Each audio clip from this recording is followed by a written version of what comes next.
The future, a world where the quest for truth has ended. Do you believe in the supernatural, Mr. Vandarius? I'm not enough. Surprise! The Shader will bring hell to Earth for thousands of years. Shock Division, kill them all! Spirit Blade, a full cast audio drama. Download the Legacy Edition of Spirit Blade for free at spiritblade.com. Well, my editing skills are crap, but can the same thing be said about The Vast of Night? Stick around and find out. Wah, wah, wah, wah, wah, wah. Alright, that should really be the Outer Limits theme, but I looked up the Outer Limits theme and there's not much of a theme there. It's really just weird and atmospheric. Anyway, I'm Peter Franson from christiangeekcentral.com and Spirit Blade Productions. This is my uncut review of the Amazon Prime original movie, The Vast of Night. The synopsis on IMDb reads, in the twilight of the 1950s, on one fateful night in New Mexico, young switchboard operator Faye and charismatic radio DJ Everett discover a strange audio frequency that could change their small town and the future forever. Alright, so what is this animal? Well, it strikes me as an Amazon movie where they took a really creative director who had some really creative ideas that he could execute on even with a really small budget and make it look, like presented in a way that is, that's just solid artistic filmmaking. But it's... And I appreciate the artistry and the choices that went into this movie, but it just did not connect with me, and largely because of how it felt, or rather didn't feel for me. It's intended to be this modern version of an Outer Limits type of story. The classic Rod Serling, Rod Serling, was he Outer Limits or was he Twilight Zone? Rod Serling was Twilight Zone, so I don't know. I can't remember now. Anyway, maybe he did both. I don't even remember now.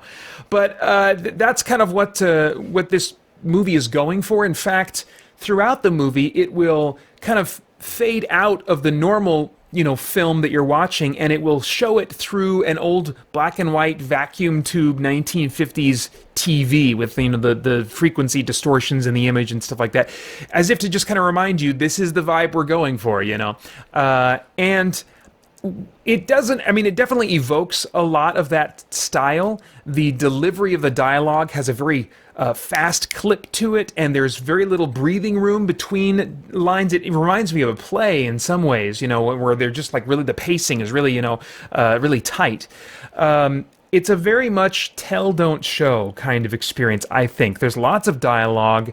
There's lots of time established the setting, by just kind of like, in the dialogue specifically, just talking about things that people are doing, things that people are interested in, but it's a lot of information and bits of dialogue that don't really help move the story forward or help me invest in the characters more. I'm getting factual information about characters, but somehow it's not the right facts, and not delivered in the right way to really help me personally to invest in these characters. There's over 15 minutes at the start, much of which is delivered in one continuous take. There's lots of that going on in this movie, where there'll be long continuous takes, which definitely takes setup and skill, so I can appreciate the skill that goes into a lot of what this movie does, but those things don't translate to a better experience for me. And there's like a 15-minute sequence at the beginning with, lots of things happening, and setting things being established. Throughout the movie, there's inserted cultural references about the fact that, it was a more racist time in many ways, so racial issues. There's kind of like the optimistic thoughts of technology and where we thought technology was going to go in the 50s.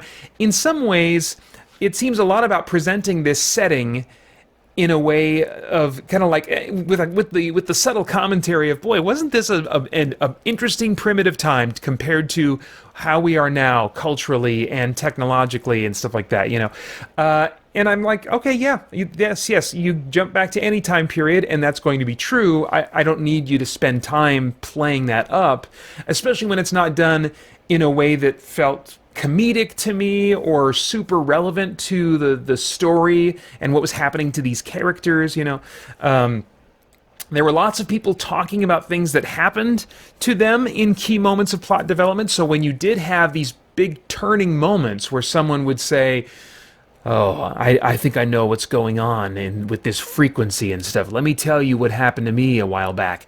Then you're just listening to people talk about these things that happened to them that were kind of mysterious and stuff.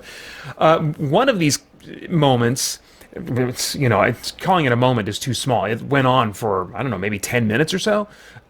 Is like the radio host talking to someone who called into the show. And so we're just listening to this caller. We're not seeing the caller. We're listening to the caller tell his story. And we're just seeing the face of the radio DJ who is largely not reacting, visibly to what he's hearing. It's just a static shot of him just being very focused and very, just listening with like a blank expression on his face.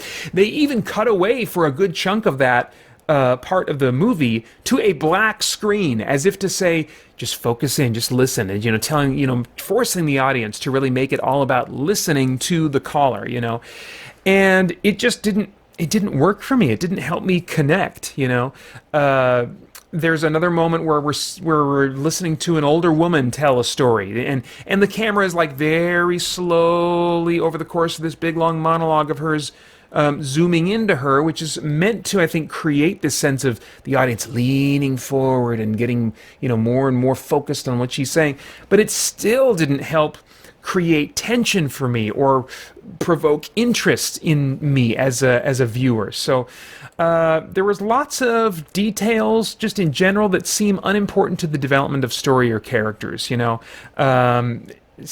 was a moment, in the last 30 to 40 minutes where one of the characters suddenly, picks up a baby and starts carrying this baby who is made clear that it's her younger sister, and she just forgot to, babysit her or whatever. I don't know what the deal was, but I'm like, why are we picking up this baby? What is this doing? Is this supposed to help create tension because now this baby is potentially going to be in harm's way? It was just strange little details that seem thrown in, and maybe they're doing that to create a sense of slice of life, like we're just going to put in all the details, just the random little details that are in realistic everyday life.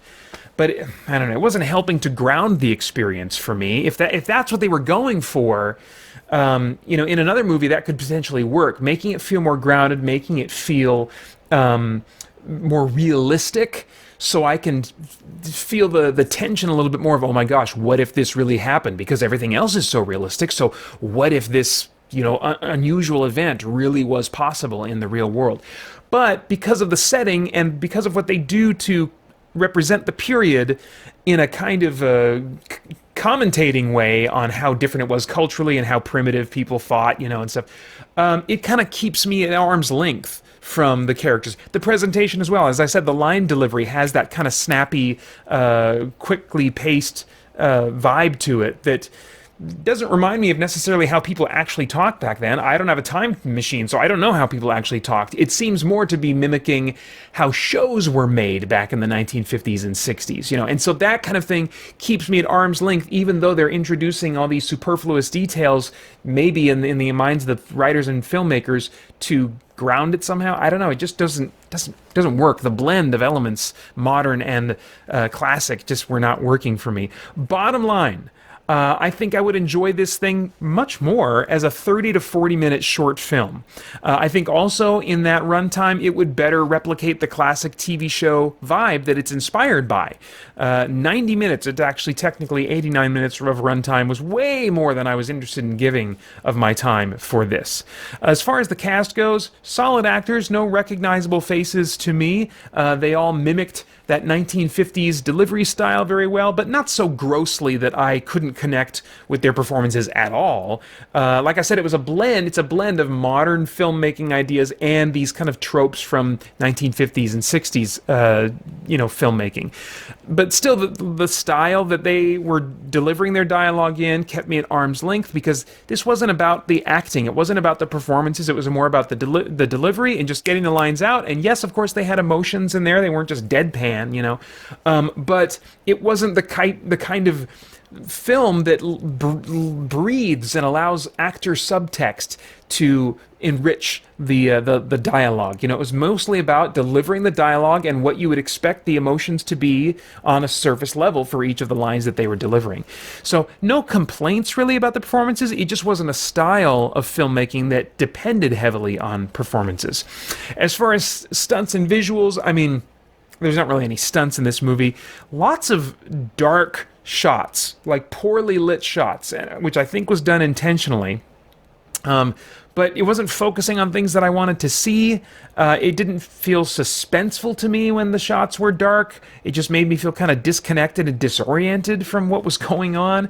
I do appreciate the skill involved in doing those long takes that I mentioned earlier and some of the other filmmaking novelties that were used, but they only stood out to me as novelties on this meta level of, the filmmakers making a choice here, rather than elements that helped me engage more with the story or characters. There are some brief practical and visual effects near the end that I think play to their strengths well. They don't come across as cheap to me, so they're well done, but very brief. So this certainly isn't an experience you should sit down for expecting like sci-fi spectacle by any stretch. As far as themes, is there anything of moral, philosophical, or spiritual significance going on in the themes of this thing that might stimulate some worthwhile thought or conversation? I don't think so. I mean, there's clearly some mild commentary being made on how we thought, largely we thought of racial issues, technological issues and stuff. So there's like, here's little snapshots of this culture in this time and stuff like that. But it wasn't like strong enough or executed in a way that affected really a provoking of thought in me. There's possibly, though unintended, I think, by the writers, a springboard to talk about the idea that some Christians will promote that aliens are actually demons, which is out there. I don't have like a strong opinion one way or the other on that. I think that probably there's some demonic things going on in a number of these alien encounters, but I don't know for certain, and I'm open to other possibilities. But I think that the way that there's one scene, I don't want to give spoilers, but there's one scene that talks about the possibility of aliens as a story is being told, and the way that they are described makes me think, that does sound a little bit like a way that you might describe demons and their activity in the world. So I think there's maybe a springboard there. I really doubt this movie is going to spark thought or conversation. I think for a lot of people, certainly for me anyway, it's just too uninteresting of an experience to really stimulate some thought on deeper issues. Now, I have no idea what your tastes are in movies, but if I were a time traveler, I'd go back in time and say, Peter, skip this one. The trailer looks kind of intriguing, but the movie itself just was not that at all for you. Now, if you stick with it until the last 30 minutes, you'll find at that point that you are mildly interested in seeing where things are going to go, but it just doesn't engage you with character drama or a plot that has interesting turns, or suspense at any time. It's an interesting novelty for the stylistic choices that are made in the execution, but those choices are not going to help you enjoy this movie at all. So this is just not one for you. It's rated, it has an MPAA rating of PG-13 for brief, strong language. Those are my thoughts. Love to get yours in the comments below. Please like, share, subscribe, click that bell so you can be informed when another video goes up on this channel. I want to thank the Spirit Blade Insiders for all the support they're giving me. For more information about how to do that and the rewards you can get for doing so, go over to patreon.com/spiritbladeproductions. Then, of course, I hope you'll join us soon over at christiangeekcentral.com as we continue to geek out and seek the truth. The future, a world where the quest for truth has ended. Do you believe in the supernatural, Mr. Vandarius?